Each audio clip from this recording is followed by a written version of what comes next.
las jaulas inmovilizadoras de cerdas en la industria porcina. ¿Por qué se propone esto? ¿En qué se quiere modificar? Pues se lo vamos a consultar a nuestro invitado. Él es Manuel Bartra, director del área legal de ARVA Perú. Muy buenas tardes, señor Bartra. Buenas tardes, gracias Romy por la invitación. Muy bien, vamos a poner entonces nuestra mirada, nuestra atención a lo que es la industria porcina. ¿Qué está pasando en nuestro país? Sabemos todos... disfrutamos de los buenos platillos que nos da, ¿no?, la carne de cerdo. Sin embargo, a veces no miramos lo que hay detrás. Desde ARVA Perú, ¿qué ustedes han identificado, ¿no?, respecto a lo que es las jaulas inmovilizadoras en el periodo de gestación de las cerdas? Cuéntenos de la situación actual en la que se encuentra el país frente a este tema. Con gusto. Quizás lo primero que hay que explicar a tu amigable teleaudiencia es lo cruel, lo extremadamente cruel que es que las cerdas estén de por vida encerradas y además inmovilizadas, porque son jaulas que son hechas a medida del cuerpo de una cerda, durante toda su vida. En realidad es casi el 80% de sus vidas que están ahí encerradas, ¿no? Y hay que precisar que en estas jaulas las cerdas no pueden realizar ningún comportamiento natural o instintivo, ni siquiera pueden caminar ni darse la vuelta o girar. Desde donde se mire es pues maltrato animal, ¿no? Y si es que aún caben dudas o no se ha desarrollado la empatía del caso, basta con imaginarse cómo sería, por ejemplo, forzar a tu perro o a tu gato a vivir, digamos, en una jaula donde apenas cabe por 10 meses por cada año, digamos, de vida, ¿no?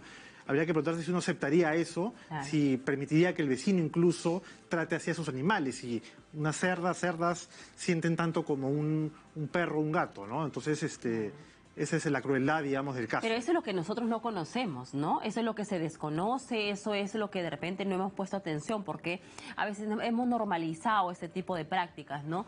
Las jaulas inmovilizadoras, amigos televidentes, son tan pequeñas, apenas 60 centímetros de ancho, solamente para que pueda entrar la cerda en el periodo de gestación y está inmovilizada totalmente. Tiene las crías y nuevamente a través de la fecundación, ¿no es cierto?, o el proceso, vuelve a estar en gestación, en otro periodo de gestación, y se la pasa toda su vida en esa condición. Correcto, toda su vida, son ciclos continuos, sin fin, que no paran, ¿no? Entonces, por eso decía que por cada 12 meses, ellas viven 10 meses enjauladas e inmovilizadas. Obviamente estamos hablando de la crianza intensiva, ¿no?, de la gran industria tecnificada, que es la que utiliza estas jaulas tan crueles, digamos, simplemente para producir más, ¿no? Y hay que precisar, por ejemplo, que en toda Europa prácticamente estas jaulas ya están prohibidas, y no ayer, sino en el 2008, fueron prohibidas. Y entonces cabe preguntarse cómo es que allá se dieron cuenta de esto y lo han prohibido hace 15 años. Y aquí, 15 años. Hace 15 años. Y aquí en el Perú, en nuestro Congreso todavía ni siquiera lo discute, ni siquiera lo debate, ¿no? A ver, entonces, pero lo que usted nos está compartiendo, eso ocurre hasta en la granja más formal que puede haber en el Perú.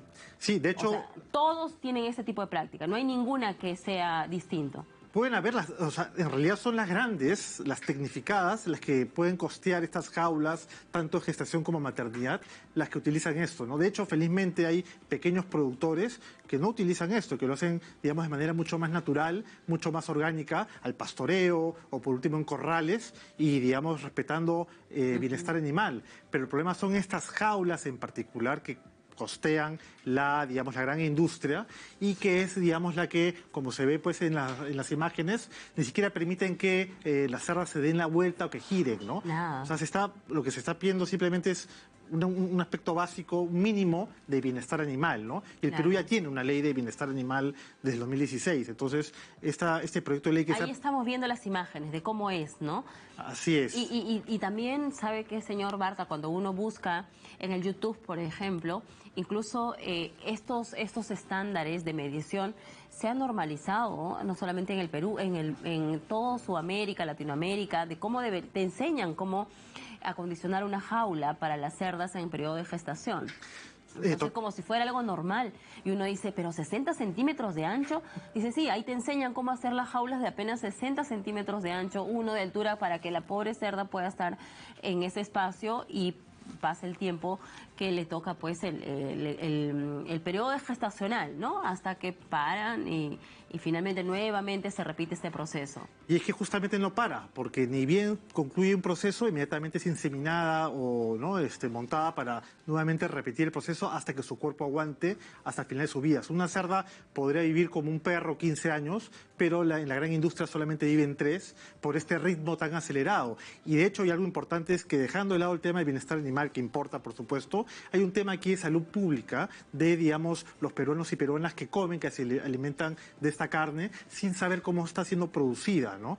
Y Pero se produce así porque no hay la normativa. Totalmente, hay un vacío. O sea, al empresario no se le puede exigir más porque no hay la ley, no hay algo que le prohíba. Exacto, y esa es justamente la intención de este proyecto de ley que se acaba de presentar hace unos días, que justamente busca eliminar esto, y como decía, no solamente por argumentos de compasión, ética y bienestar animal, sino también por un tema de salud pública. Por ejemplo, hay que notar que, un hecho importante, cada vez que lamentablemente una persona padece una enfermedad grave, por ejemplo cáncer, es cada vez más, certero que los médicos prohíben e inmediatamente cortan el consumo de carne, incluyendo la carne de cerdo, sobre todo la producida, digamos, en crianza intensiva. Es cierto. ¿No?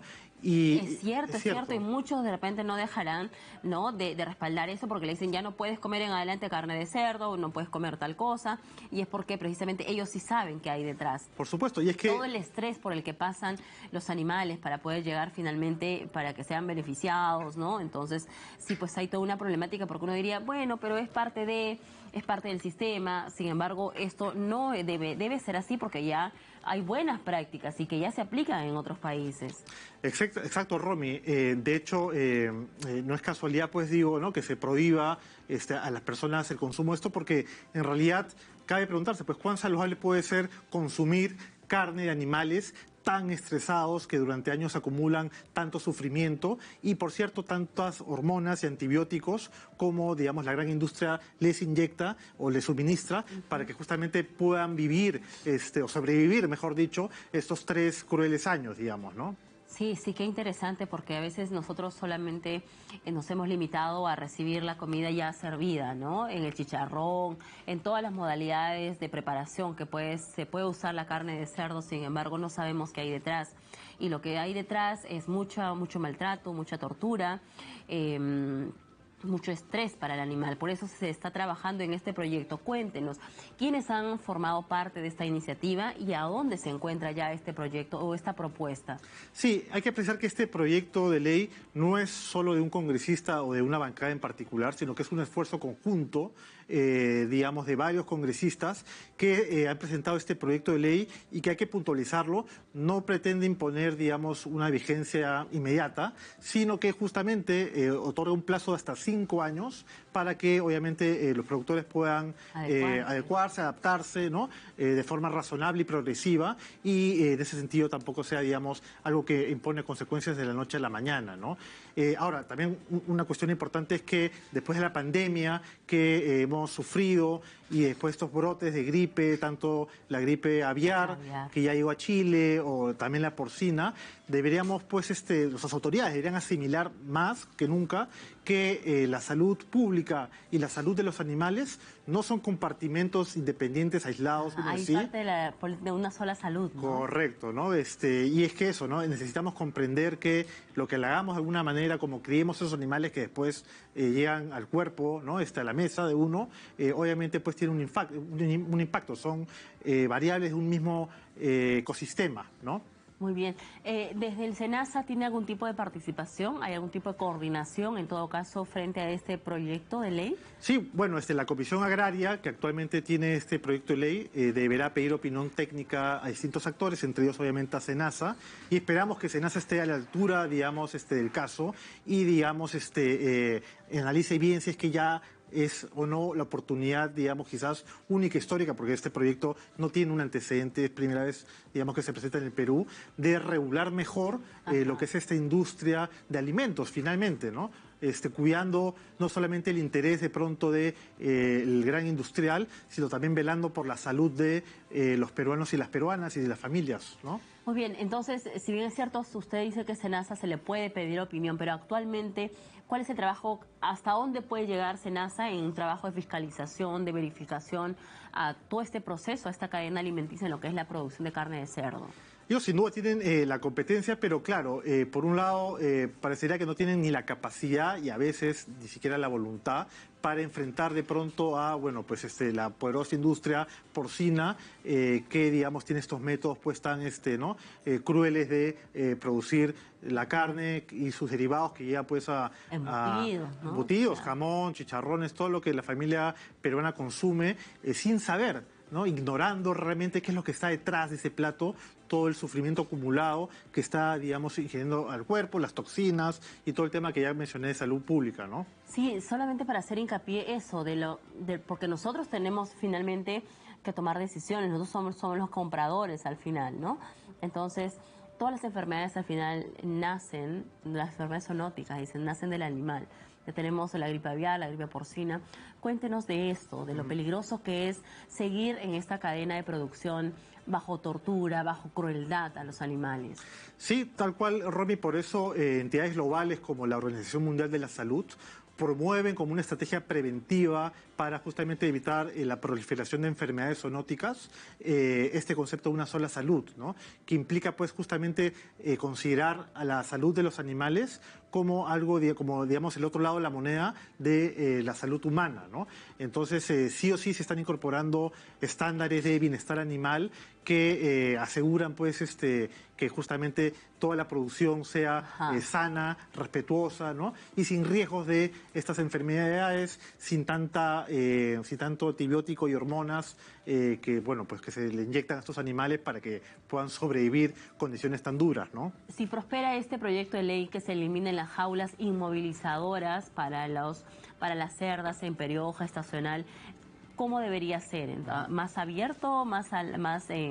¿Cómo debería ser? Sí, o sea, en realidad se permiten distintas modalidades. Podría ser no solamente el libre pastoreo, que podría ser lo ideal, sino tranquilamente en corrales o galpones, como se conocen. Lo único que se busca, de alguna manera, proscribir son estas jaulas, por ser justamente inmovilizadoras, y como ¿no? su nombre lo dice, inmoviliza literalmente el animal, y no solamente una semana o un par de meses, sino el 80% de sus vidas, como decía, ¿no? Por eso quizás es útil imaginarnos a nuestro perro o a nuestro gato, que es un animal tan sintiente como un cerdo, en una jaula que ni siquiera cabe, que apenas logra entrar, dejarlo ahí, ya decía, 10 meses, por cada año, ¿no? Así es, y sin poder moverse, solamente como una máquina de reproducción. Totalmente, obviamente se enferma y es ahí donde justamente entran estos famosos antibióticos que van generando peligrosamente resistencia, las hormonas y todos estos, digamos, químicos que obviamente dejan rastros en la carne que después uno consume. Entonces, por eso el enfoque de estas entidades globales como la OMS, como la FAO, Naciones Unidas, que ya no recomiendan, y por eso la legislación europea, que ya prohibió esto pues hace 15 años, 15 años 2008. Llevan de ventaja, mire. Así es. Y además, eso sin considerar también las formas como lo sacrifican, ¿no? Con electricidad, una situación bastante compleja y difícil, ¿no? Que a veces no miramos y no queremos tampoco atender, ¿no? Así es, a veces se prefiere obviar, desviar la mirada, pero lo saludable es enfrentarlo, mirarlo directamente, y lo valioso de este proyecto además es que permite esa oportunidad, que se abra, que digamos, esta puerta cerrada, por fin, digamos, sea abierta y digamos, los ciudadanos de Perú, las familias puedan quizás por primera vez conocer esto, y desde ahí es donde pueden hacer la oportunidad de que mejore estos sistemas que repercuten, como ya decía, ¿no? Tanto en el bienestar animal como en la salud pública. Claro que sí. En todo caso, nuestro llamado también a la Comisión Agraria, donde se encuentra este proyecto de ley, a aprobarlo, porque todavía vendría en adelante unos 5 años un proceso de adaptación, ¿no? De adaptación para que se pueda ejecutar como corresponde en nuestro país. Entonces hablamos de que es un largo camino todavía por recorrer, pero lo importante es empezar ya. Y hasta este proyecto de ley, así que muy bien por ARBA y todos los que han hecho suyo este proyecto para poder sacarlo adelante. Muchísimas gracias. No, No, gracias. Y solamente una última invitación a las personas que nos están viendo en Economía Verde. Hay una página web que se llama perusinjaulas.org y pueden visitarla y ahí encontrar información, obviamente el proyecto, hay videos, hay podcast y incluso hay una petición ciudadana que está circulando para que, digamos, sirva de presión para que se apruebe este proyecto de ley. Muy bien, a visitarlo entonces, perusinjaulas.org. ¿Sí? ¿Está bien? Así es, ORG. Muy bien, para que desde la ciudadanía también se haga sentir, ¿no?, el respaldo a este proyecto de ley para que se puedan eliminar estas jaulas inmovilizadoras a las cerdas, ¿no?, en el proceso de gestación, que las tienen bajo una situación de tortura, de crueldad y que ya en otros países no se aplica. ¿Y por qué en nuestro país también nos puede suceder?